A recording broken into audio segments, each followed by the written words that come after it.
Jewellers. IAS అధికారి రాముడు కుమార్తె మాధురి ఆ అనుమానాస్పద స్థితిలో మృతి చెందడం కలకలం రేపుతుంది. రాజేష్ నాయుడుతో వివాహం జరిగిన తర్వాత నిన్న మృతి చెందడం ఇప్పుడు కలకలం రేపుతున్నటువంటి నేపథ్యంలో ఆమె తల్లి ఉన్నారు, తల్లిను ఆ సోదరుడు ఉన్నారు. మాట్లాడదాం అమ్మ, అసలు ఏం జరిగింది? రాజేష్ నాయుడుతో వివాహం ఎలా జరిగింది? వాళ్ళకి పరిచయం ఎలా ఏర్పడింది? అసలు వాళ్ళకి ఇన్స్టాగ్రామ్లో జరిగిందండి. మొబైల్ ద్వారా చాటింగ్ ద్వారా వాళ్ళ పరిచయం ఏర్పడిందంటండి. మాకు తెలియలేదండి. నేను ఒకసారి చూసి అడిగినప్పుడు మాత్రము ఆ అబ్బాయి మన ఊరు అబ్బాయి, జస్ట్ ఇన్స్టాగ్రామ్లో చాటింగ్ చేస్తున్నాడు అని చెప్పి. ఏ ఊరు అబ్బాయి అంటే? ఏ ఊరు? మా ఊరే అబ్బాయి అండి, బుగ్గానపల్లి బేతంచెర్ల మండలం, బుగ్గానపల్లి, నంద్యాల డిస్టిక్. మా ఊరే అబ్బాయిది కూడా. ఆ అబ్బాయి ఎవరు అని చెప్పేసి అంటే ఆ అబ్బాయి మన ఊరు అబ్బాయి, ఆ అబ్బాయి జస్ట్ చాటింగ్ అని చెప్పేసి అందండి. అవునా, అయితే ఇలాంటి అంటే అమ్మాయిలమ్మ, మనం ఎవరు పడితే వాళ్ళతో చాటింగ్ చేస్తే వాళ్ళు ట్యాప్ చేస్తారు, మనం మోసపోతాము, వాళ్ళు ఇదే అదునుగా చేసుకుంటారు, అలసుగా చేసుకుంటారు, చూసుకుంటారంటే లేదు మమ్మీ జస్ట్ చాటింగ్. ఇంకా నేను చాట్ చేసేటప్పుడు మీకు చెప్పిందండి మీ పాప? చెప్పలేదండి.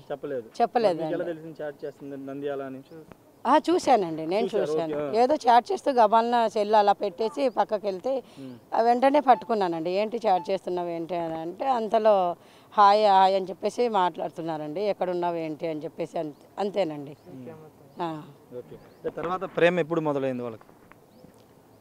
ఆ ప్రేమ ఎప్పుడు మొదలైందో మాకు తెలియదండి. వాళ్ళు పెళ్లి చేసుకున్నప్పుడు పోలీస్ స్టేషన్లో చెప్పడం మాత్రము ఆ అమ్మాయితో చెప్పించారంటండి. 5 years అయింది మన లవ్ అని చెప్పేసి చెప్పు అని చెప్పి చెప్పించాడండి. పెళ్లి చేసినప్పుడు మీరు వెళ్ళలేదు అక్కడికి? వాళ్ళు పెళ్లి చేసుకున్నారు. సీక్రెట్గా పెళ్లి చేసుకున్నారు. వాళ్ళు ఆ అమ్మాయిని తీసుకెళ్ళి పెళ్లి చేసుకున్నారండి. కడప నుంచి తీసుకెళ్ళి మేము ఎగ్జామ్ కోసం అని వెళ్ళాము. సీక్రెట్గా నైట్ 12:30కి అలా తీసుకెళ్లారు. మార్నింగ్ ఎప్పుడో 4కో 5కో వెళ్ళి మహానందిలో పెళ్లి చేసుకున్నారండి. మహానందిలో పెళ్లి చేసుకుంటే పోలీస్ స్టేషన్కి వెళ్ళి వాళ్ళు కంప్లైంట్ ఇచ్చారంటండి. పోలీస్ స్టేషన్లో వాళ్ళు మాకు పోలీసులు ఫోన్ చేసి మీ అమ్మాయి ఇలా మ్యారేజ్ చేసుకొని వచ్చింది అని చెప్పేసి మమ్మల్ని పిలిపించారండి. ఎప్పుడండి? ఎప్పుడు మ్యారేజ్ జరిగింది?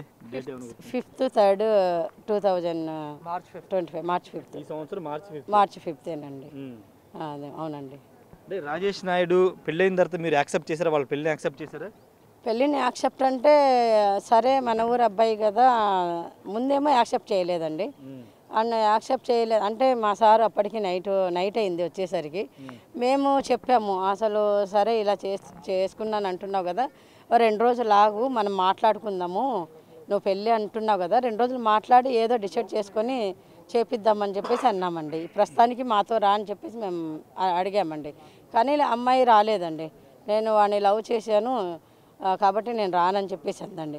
వాడు అప్పటికి చాలామందిని పోగేసుకొని వాళ్ళ సంఘం వాళ్ళందరిని పోగేసుకొని ఈ అమ్మాయితో చెప్పించాడంటండి. వీళ్ళందరూ మన కోసం వచ్చారు, నువ్వు ఒక్క మాట నీ పేరెంట్స్తో వెళ్ళిపోయావంటే నీ చాలా ప్రాబ్లంలో పడతావు, మీ ఫ్యామిలీ అంతా చాలా ప్రాబ్లంలో పడుతుంది, నీ మాట మీదే, నీ ఒక్క మాట మీదే ఈ పిఎస్లో నీ ఒక్క మాట మీదే అంతా నడుస్తుంది, ఇంతమంది నీ కోసం వచ్చారు, మన కోసం వచ్చారు, ఇంతమంది ప్రాబ్లంలో పడతారు. మరి ఎప్పుడు మీ పాప మ్యారేజ్ మీరు ఎప్పుడు యాక్సెప్ట్ చేశారు? పాప మీ దగ్గరికి ఎప్పుడు వచ్చింది? యాక్సెప్ట్ అంటే నెక్స్ట్ 7th మేము రిజిస్ట్రేషన్ మ్యారేజ్ చేయించామండి.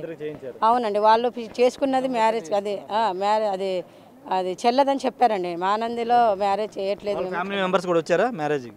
రిజిస్టర్ మ్యారేజ్కి ఫ్యామిలీ మెంబర్స్ అంటే వచ్చారండి. వాళ్ళ అక్క, వాళ్ళ ఎవరు బావగారు, వాళ్ళ అక్క బావగారు. వాళ్ళ అమ్మ రాలేదండి. వాళ్ళమ్మ విడో అండి, వాళ్ళ నాన్నగారు లేరు. వాళ్ళమ్మ రాలేదండి. వాళ్ళ అక్క, బావ, ఇంకొక అతను శివశంకర్ అనే అతనే మొత్తం నడిపించాడండి. అతనే తీసుకెళ్ళి వాళ్ళ ఇంట్లో పెట్టుకొని బీసీ సంఘం వాళ్ళు అంటండి. ఇప్పుడు తాడపల్లి ఎన్ని రోజులు అయింది వాళ్ళు వచ్చి మీ దగ్గరికి? అబ్బాయి రాలేదండి. అమ్మాయి నాకు మెసేజ్ చేసిందండి 2 months బ్యాక్ అండి. మెసేజ్ పెట్టింది ఏమని, మమ్మీ నేను ఇక్కడ ఉండలేకపోతున్నాను, ఇంటికి వస్తాను. నంద్యాలలో ఉన్నారు ఇప్పుడు వరకు? నంద్యాల నుంచి ఫోన్ చేసి ఊర్లో సిమన్ నగర్లో ఉన్నారండి. సిమన్ నగర్లో ఉన్నారు. సిమన్ నగర్లో ఉన్నామని చెప్పిందండి. అతను వచ్చేసి నీకు ఎవరు వద్దు నాకు ఎవరు వద్దు అని చెప్పేసి చెప్పాడు. కానీ లాస్ట్ చూస్తే పోయి వాళ్ళ ఇంట్లో పెట్టేసుకున్నాడు. సో అమ్మాయి వాళ్ళ దగ్గర ఉండిపోయింది. నువ్వు నేను తప్ప మన ఇద్దరు హైదరాబాద్లో ఉందాము, నువ్వు నేను తప్ప నాకు జాబ్ ఉంది, నేను నీకు ఇంకా హైయర్ చదువులు చదివిస్తానని చెప్పేసి అన్నాడంటండి. పాప ఏం చదువుకుంది అప్పుడు? పాప బీటెక్ అండి. బీటెక్ కంప్లీట్ అయిందా? ఒక సబ్జెక్ట్ ఉందండి, ఓకే. ఒక సబ్జెక్ట్ ఉంది. అందుకోసమే మేము అది రాశాక ఇంకా మ్యారేజ్ అవి చేద్దామని చెప్పేసి మేము చూస్తున్నామండి. అమ్మాయి ఏమో లేదు, నేను నా కాళ్ళ మీద నిలబడాలి, ఇది ఒక సబ్జెక్ట్ అయిపోని నేను జాబ్ చూసుకున్న తర్వాత పెళ్లి చేసుకుంటానని చెప్పేసి అందండి. కాదండి, ఇప్పుడు 2 నెలల కింద ఫోన్ చేసి ఏం చెప్పింది పాప మీకు? ఫోన్ కాదండి, మెసేజ్ చేసింది. ఏమని?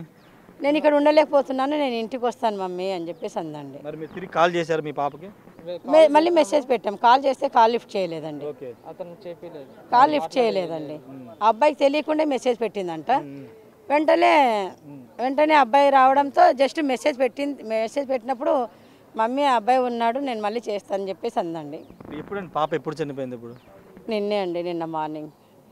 అది 2 months జరిగిన తర్వాత నిన్న మార్నింగ్ జరిగింది. అవునండి. అంటే మీరు ఇంట్లో లేరు అప్పుడు? ఇంట్లోనే ఉన్నామండి, నేను కిచెన్ రూమ్లో ఉన్నానండి. పాప ఫ్రెష్ అప్ అవుతుందని చెప్పేసి అనుకున్నానండి. రోజు ఫ్రెష్ అప్ అయ్యేటప్పుడు డోర్ వేసుకుంటుందండి బెడ్రూమ్ది, అలా అనుకున్నానండి. హ్యాంగింగ్ చేసుకుందా? అవునండి, హ్యాంగింగ్ చేసుకుందండి. అంటే ఏంటంటే ఇప్పుడు అతని వేధింపులే కారణం అని మీరు అవునండి, అతని వేధింపులే కారణము చెప్తూ ఉండేదండి. నేను ఇప్పుడు మీ ఇంటి దగ్గర తీసుకొచ్చిన తర్వాత అతని కాంటాక్ట్లో ఉన్నాడా? లేడండి.